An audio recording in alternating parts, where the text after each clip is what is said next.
I am the beep of all the meeps. Hello everyone and welcome back to another Doctor Who action figure review. In today's video I will be taking a look at the brand new Vortex edition 14th Doctor and Meep figures. The box is in the style guide we come to expect with the figure releases now, with a window showing the figures, which in my case showed some very scary looking arms on the 14th Doctor. Also shows a bunch of hands for the Meep and the head, as well as just saying that it's the Vortex edition figures and the name of the set and ages 5+ and all that exciting stuff, but no more exciting than all the Doctor Who logos slapped on the sides and the bottom at the top. In case you forgot what this was, at the back there's just more details on what the Vortex edition stuff is and a quote from the 14th Doctor and just a write-up on the Star Beast. And that's about it for the box. Let's take a look at the figures themselves. But before we get to them, when you open it, you get a diorama of the Meep's crash ship in the factory place from the Star Beast, which makes a nice little display for the figures. Starting with the 14th Doctor, I think this was a variant that we all expected a couple years ago with the first coat release, and this one looks a lot different with that. I think there's been quite a few improvements made, particularly with the head sculpt with this new technique of casting it in the skin tone colour plastic, and it just brings out a lot more of the details. I think you can see David Tennant in the sculpt more than the original one, and also the hair has been given more of a brownish wash, which looks better in my opinion. Another change made is with the waistcoat, everything just seems a lot more lighter, and the tie seems a far lot more detailed, and you see a few white specks in it, and it looks much better than the grey sort of slosh in the last one. So as the waistcoat, it seems a lot more of the details have been picked up on it. At the back of the waistcoat it's just blue, but it has some nice creasing and darker lines, and there's a little belt buckle at the bottom. I'd say my only complaint with the figure is the length of the sleeves. I know a few people have bought it up. It doesn't actually seem as bad in hand, but it stuck out to me in the promo images, and a lot of people suggested maybe it would have been better if they'd used the more rolled up sleeves from the Raggedy Doctor figure. But now I think about it, I don't know how the arms would have lined up with the ball joint proportions. I think maybe you'd lose that in some of the articulation, but I think it would have made for a nicer looking, more accurate version of this Doctor. The lighter tartan patterns being carried on down the legs and to the shoes, which again they've been changed. The laces have actually been painted this time, something I hadn't realised wasn't included in the last release until comparing these two, which it's nice that they've not just totally reused the legs from the last release. They've actually gone about making changes to it.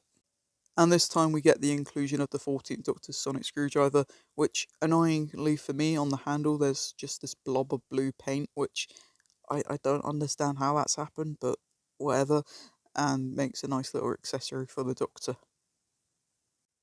In terms of articulation, the head can turn from side to side. You probably could do the 360 degrees, but I wouldn't force it. The arms are ball jointed, and there's a 360 at the shoulder with a bend at the elbow, and the hands can do 360 degrees too. The legs can kick out to the sides and bend at the knee, although there's no articulation at the foot or the knee because it reuses the old 10th Doctor figure, but you can do the splits and you can get him in all sorts of crazy poses. Next, taking a look at the Meep, which is our first entirely new monster, I believe, since the Peg Doll in 2011. This is entirely new tooling. There's been no reuse parts, which it just looks great. I wasn't expecting this at all. The head sculpt is excellent. The eyes have been done really well.